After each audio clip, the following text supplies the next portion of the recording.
और अफजल खान साहब, एक तो ये बताइए कि ये जो एहतिसाब असल मोटिव था आपकी पार्टी का, जो पीटीआई का, एहतिसाब ठीक हो रहा है? मेरे ख्याल में तो ठीक हो रहा है। आपको नोटिस ठीक मिला है?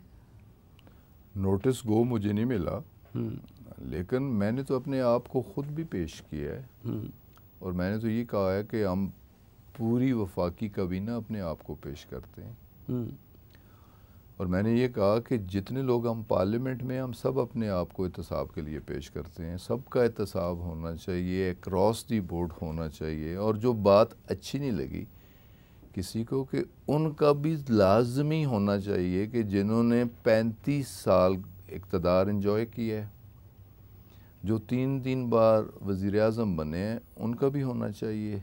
जो 6 बार वज़राए आला बने हैं, उनका भी होना चाहिए। जो 6 बार वफाकी वज़ीर बने हैं, उनका भी होना चाहिए। और अगर उन्हें को नोटिस जाए तो वो सटपटा क्यों जाते हैं, वो इतने चीखते और चिल्लाते क्यों? वो तो यही लोग हैं ना, ये खिसरो बख्तियार है, वो जॉन से देखो ना, वो जॉन से, वो शहबाज शरीफ भी हैं, वो शायद खाकान अब्बासी, लेकिन वन साइडेड नहीं है। वन साइडेड किस तरह है कि अगर बीआरटी का कुछ हुआ, ज़रूर होना चाहिए। मैं तो कहता हूँ ज़रूर होना चाहिए। नहीं तो आप तो कह रहे ठीक हो रहा है ना। नहीं, मैं तो कहता हूँ होना चाहिए। हाँ। मैं तो इससे इत्तफाक करता हूँ। मैं तो कहता हूँ अक्रॉस दी बोर्ड होना चाहिए, गवर्नमेंट का होना चाहिए, अपोजिशन का होना चाहिए। मैं तो ये भी कहता हूँ कि जो अमेंडमेंट हम करना चाह रहे हैं, हमारी कैबिनेट करना चाह रही है, हमारी गवर्नमेंट करना चाह रही है, जिस पे ऑर्डिनेंस हुआ है कि कुछ बिजनेसमैनों को और कुछ ब्यूरोक्रेट्स को रिलीफ, ये भी नहीं होना चाहिए। मैंने तो कैबिनेट में इस पे भी इतराज़ किया कि अक्रॉस दी बोर्ड हो, पॉलिटिशियंस का भी हो। लेकिन है तो नहीं ना। हालांकि पॉलिटिशियंस का हर वक्त एहतसाब होता है। हम तो शीशे के घर में होते हैं। हमने तो इलेक्शन लड़ने जाना है, तो एसेट्स डिक्लेयर करने तो वही होगा ना। हम असेंबली में आएंगे तो हमने, ठीक तो वही होगा जिसमें जज का भी हो, जर्नल का भी हो, जर्नलिस्ट का भी हो और सियासतदान का भी हो। जी बिल्कुल। ये बाकी 3 तबकात का तो नहीं है ना। अभी जर्नलिस्टों का तो खैर शुरू हुआ है, लेकिन ये बाकी उसका तो आप फिर किस तरह कहते हैं? आर्मी के अंदर भी एक एहतसाब का अमल, मेरे इलाके के 2 सीनियर अफसरान, एक को डेथ सेंटेंस हुई, एक को लाइफ इम्प्रिजनमेंट हुई, मेरे इल्म में है। बहुत सारे ऐसे लोग जिनका कोर्ट मार्शल हुआ, मेरे इल्म में है। जुडिशरी का भी होना चाहिए। देखिए, मैं तो इस हक़ में था जब चीफ जस्टिस चौधरी इफ्तिखार के ख़िलाफ़ रेफरेंस गया था। उस वक्त भी मैं एक कैबिनेट में मौजूद था और उस कैबिनेट में वो रेफरेंस डिस्कस हुआ था। और रेफरेंस किसके पास जा रहा था? सुप्रीम जुडिशल काउंसिल के पास जा रहा था। सुप्रीम जुडिशल काउंसिल की कंपोजिशन क्या थी? Chief justice of Pakistan, 3 senior justice of supreme court of Pakistan, तो 4 चीफ जस्टिस, चारों हाई कोर्ट्स के।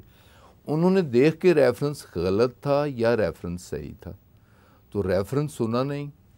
और जो उसके बाद हुआ, मैं उसकी तफसील में जाना नहीं चाहता। एहतसाब अक्रॉस दी बोर्ड होना चाहिए। अक्रॉस द बोर्ड तो यूँ नहीं है ना कि कोई इंक्वायरी की स्टेज पे गिरफ्तार होता है, कोई इन्वेस्टिगेशन की स्टेज पे गिरफ्तार होता है। मीर शकील की नई रिवायत कायम हुई कि कंप्लेंट के स्टेज पे गिरफ्तार हुआ, इंक्वायरी की स्टेज पे और ये सारे देगा ना, sitting minister, senior minister local government Aleem Khan साहब इंक्वायरी की स्टेज पे गिरफ्तार हुए, 100 दिन जेल में। और अकाउंटेबिलिटी कोर्ट, वो तो हुकूमती शह पे हो गए ना।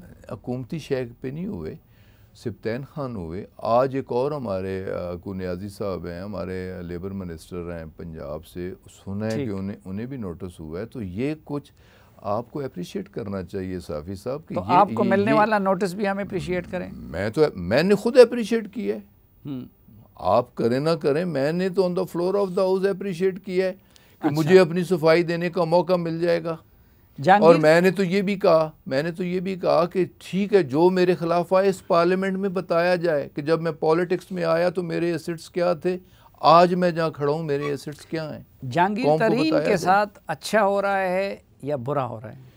लेकिन जी, किसी के साथ ना अच्छा हो रहा है ना बुरा हो रहा है, मैं इस तफसील में आप ये देखें, यहाँ इंडिविजुअल्स मैटर नहीं करते।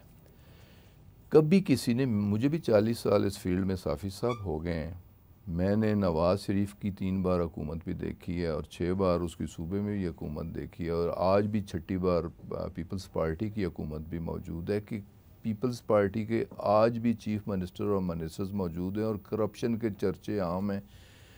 कभी कोई नोटिस, कोई एक्शन, कोई गवर्नमेंट की किसी लेवल पे कोई उनके ख़िलाफ़ कार्रवाई हुई?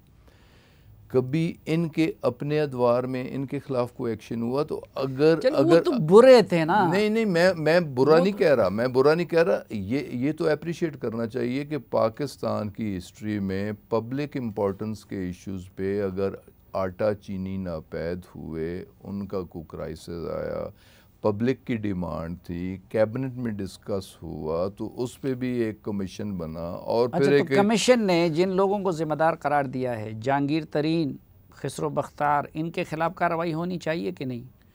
देखें जी, दोस्तियाँ ताल्लुकात अपनी जगह, मेरी दोस्ती, ताल्लुकात, इज़्ज़त व एहतराम का रिश्ता। अगर जहांगीर तरीन ने कुछ गलत किया है तो ज़रूर उसका हिसाब किताब भी होना चाहिए, एहतसाब भी होना चाहिए। और अगर खुसरो ने भी कुछ गलत किया है तो ज़रूर उसे भी भुगतना चाहिए। इसके बाद खुसरो को काबीना में बैठना चाहिए?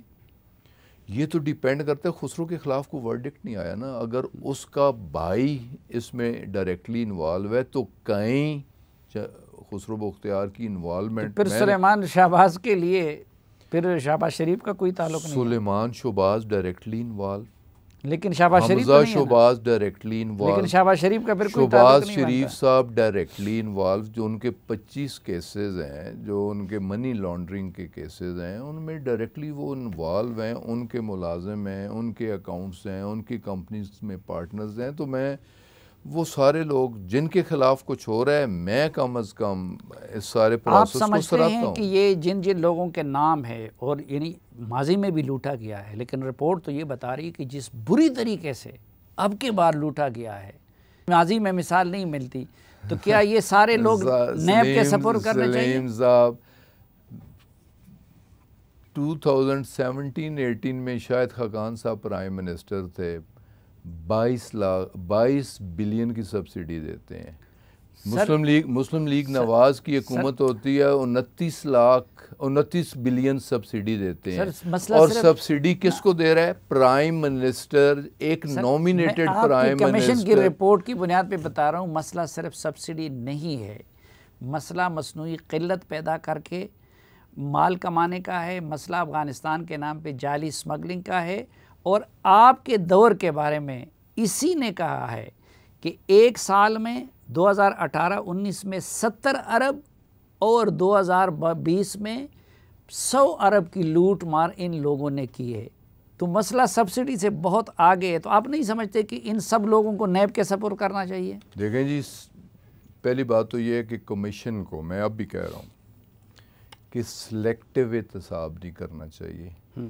83 शुगर मिल्स हैं, सिंध की, पंजाब की या केपी के अंदर जो भी हैं, सबका एहतसाब होना चाहिए। ठीक, जिन लोगों ने देखा, अगर महंगाई हुई है तो जिम्मेदार सब हैं, अगर कोई शॉर्टफॉल हुई है तो जिम्मेदार सब हैं, बेशक जहांगीर तरीन हो, बेशक जो भी हो उसके खिलाफ जो भी। अगर किसी ने गलत फिजिकली एक्सपोर्ट नहीं हुई तो डॉक्यूमेंटेड एक्सपोर्ट हुई है, अगर ये साबित होता है तो उसके खिलाफ। अच्छा, उसमें एक और मसला है, हदीस है कि रिश्वत लेने और देने वाला दोनों जहन्नमी हैं। जी जी, यहाँ हम वो आखिरत की बात तो नहीं करते, लेकिन जिसने ये लूट मार का मौका दिया, एक्सपोर्ट की इजाज़त दी असद उमर साहब ने, कमीशन ने कहा है कि उसके argument non convincing, Razzaq Dawood के कमीशन ने कहा है उसके आर्गूमेंट नॉट कन्विंसिंग, सब्सिडी दी बुज़दार ने, वो तीनों हीरो और उससे फ़ायदा उठाने वाले ज़ीरो। तो आप नहीं समझते कि जिन जिन लोगों ने ये मौका फराहम किया, किल्लत के बावजूद एक्सपोर्ट की इजाज़त दी, उनके ख़िलाफ़ भी कार्रवाई होनी चाहिए? देखें जी, पहली बात तो ये है कि जैसे आपने रज़ाक दाऊद साहब के बारे में बात की, अगर शुगर बोर्ड की रिकमेंडेशन मौजूद है और किसी बुनियाद पे मौजूद होगी, कोई कैलकुलेशन होगी जिसकी बुनियाद पे उन्होंने कहा, मैं ख़ुद उस ECC का मेंबर था जिसमें ये डिस्कशन हुई थी कि एक्सपोर्ट की इजाज़त दी जाए। जब ये कहा जाता है कि 2 मिलियन टन सरप्लस शुगर मौजूद है और वो डॉक्यूमेंटेड हो और ECC में वो सबमिशन हो, जब एक समरी आती है कि 2 मिलियन टन सरप्लस मौजूद है, तो उसमें फिर ईसीसी ने अप्रूवल दी। यानी देने वाले जस्टिफाइड थे, नहीं लेने वाले गुनाहगार। देने वाले भी चार्ज होने चाहिए, बिल्कुल होने चाहिए। मैं तो खुद अगर हमने गलत किया है, अगर हमारे खिलाफ कोई ऐसी चीज़ है तो बिल्कुल होने चाहिए। अच्छा जी, ये जो आप कुछ मुशीर और गैर मुंतखब लोग जिनको आप पहचान भी नहीं रहे थे, तो उनको पहचान लिया आपने कि कौन कहाँ से आया? बहुत सारे लोगों से अब तारुफ हो चुका है जी। अच्छा, ये आपका इशारा किन किन की तरफ था, किस किस को नहीं पहचान? बहुत सारे ऐसे थे जी, अब आपको भी पता है कि जुल्फी बुखारी को तो आप बहुत पहले से पहचानते हैं ना। जुल्फी बुखारी तो मेरा खैर हमसाया भी है, उसके तो उनकी तरफ आपका इशारा नहीं था? मैं उन्हें उनके बाप दादा को भी जानता हूँ, उनके साथ ख़ानदानी रवाबत। तो उनकी तरफ इशारा नहीं था आपका? नहीं, मेरा किसी स्पेसिफिकली इशारा नहीं था। देखिए, मेरा एक असूली मौक़िफ़ था, वो जुल्फी बुखारी हो, वो ABCDEF कोई भी हो, ठीक। अगर मैं फेडरल कैबिनेट में बैठा हूँ तो मैं इलेक्शन में जाता हूँ तो मैं अपने तमाम एसेट्स डिक्लेयर करता हूँ और अपने तमाम ड्यूज़ क्लियर करता हूँ और नो ऑब्जेक्शन सर्टिफिकेट लेता हूँ, तो स्क्रूटनी में तब मेरे नॉमिनेशन क्लियर होते हैं। मैं पार्लियामेंट में आता हूँ तो मैं अपने एसेट्स डिक्लेयर करता हूँ। मैं पार्टी की सेंट्रल एग्जीक्यूटिव का मेंबर बनता हूँ तो मैं अपने एसेट्स डिक्लेयर करता हूँ। मैं पार्टी की कोर कमेटी का मेंबर बनता हूँ तो मैं अपने एसेट्स डिक्लेयर करता हूँ। तो क्या ये नूरी मखलूक हैं? कोई भी है, ABCD, हमारे दोस्त भी हैं, भाई भी हैं, और असल इख्तियारात भी उनके पास है इस और उन्हें भी करना चाहिए। ये एक हमारा असूली मौक़िफ़ था जिससे प्राइम मिनिस्टर ने भी इत्तफाक किया और उन्होंने प्राइम मिनिस्टर ने हुक्म भी दे दिया और अब सारे अपने एसेट्स डिक्लेयर करेंगे। सिर्फ एसेट्स नहीं, शहरियत के मामलात भी, सारी बच्चों के मामलात, सारी चीज़ें उन्हें करनी जो मुंतखब लोग करते हैं, सारी चीज़ें, क्योंकि असल हुकूमत तो जो हम करते हैं उन्हें करना पड़ेगा, तभी उनका आपसे ज़्यादा करना चाहिए। वो असल हुकूमत तो वो चला रहे हैं, असूलन उन्हें करना चाहिए। अच्छा, एक और चीज़, जब आप ज़ाहिरी बात इस तरह इंसाफ पे मबनी बात करते हैं और आपको अल्लाह ने ये सलाहियत दी है, तो ये पूरी पार्टी की हैसियत मशकूक हुई है वो पार्टी फंडिंग केस से, और उसमें भी बड़े इसी तरह के अजीब व गरीब वाक़यात हुए। तो आप ये डिमांड नहीं करते कि पार्टी फंडिंग केस का फ़ैसला भी जल्दी होना चाहिए? इलेक्शन कमीशन से बार बार रुकवा रही है। यकीनन जी, यकीनन के पार्टी फंड जिस तरह दूसरी 2 बड़ी पार्टियों ने मिसयूज़ किए हैं, उन्हें भी अपना सोर्स बताना चाहिए और अपना ऑडिट करवाना चाहिए। तो यकीनन हमारी पार्टी का नाम भी तहरीक इंसाफ है और हमें भी बिल्कुल ये भी अक्रॉस द बोर्ड होना चाहिए। वो फैसला, उसमें हुकूमत को रुकावट नहीं बननी चाहिए, कोई अक्रॉस द बोर्ड होना चाहिए। मुस्लिम लीग का भी हो, पीपल्स पार्टी का भी हो, तो बाकी पॉलिटिकल पार्टीज़ का हो, और हमें भी अपने आप को हिसाब किताब के लिए पेश करना चाहिए। अब जहांगीर तरीन की तो खैर नहीं है, आपको लगता है कि बस वो अकेले चले जाएंगे या उनकी वजह से पार्टी में कुछ इर्तियाश आएगा? देखें जी, अभी तो बहुत सारे मरहले आ गए हैं, अभी तो ज़िम्मेदारियाँ फ़िक्स होंगी।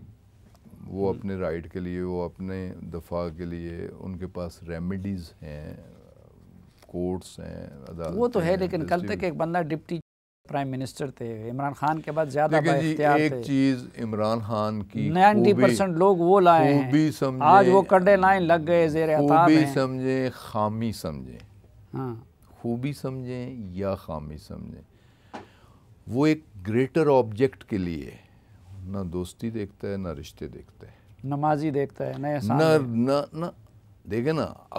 अगर उसकी फैमिली में कोई शख्स गड़बड़ कर रहा है तो वो कहेगा कि मैं फैमिली से ताल्लुक़ हूँ, वो उससे भी सोशल बायकाट करेगा। वो अगर देखेगा कि मेरे दोस्तों में भी अगर कुछ चीज़ ऐसी हो रही है तो वो दोस्तों के साथ भी डिस्टेंस करेगा। तो ये एक उसका मिजाज है। हमारा मिजाज है दोस्त की दोस्ती, उसकी खामियों पे नज़र नहीं।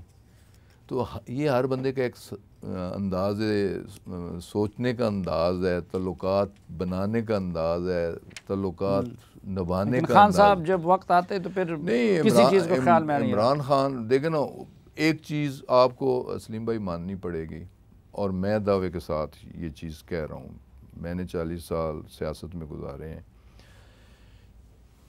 स्टेटमैनशिप मैंने पाकिस्तान की किसी लीडरशिप में नहीं देखी जो इमरान खान में देखी।